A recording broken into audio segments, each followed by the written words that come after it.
sufficient this day and age to read any good news on the newspaper.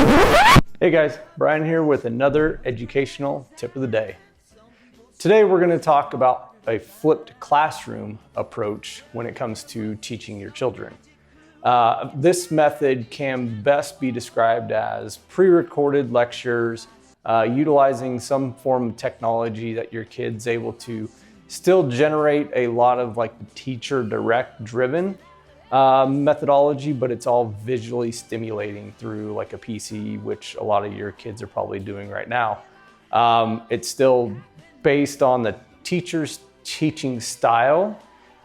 Still not a whole lot of interaction, just a lot of lecturing, but it's all pre-recorded or videos or things of that nature that they still have to watch and still aren't having active participation in.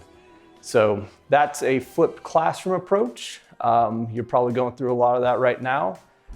So kind of bear with your kids as they kind of do that transition from having the teacher figure up front and in close proximity with them to answer the questions to now being a more monitor driven, having to learn from a computer style. And that's your educational tip of the day. Stay safe.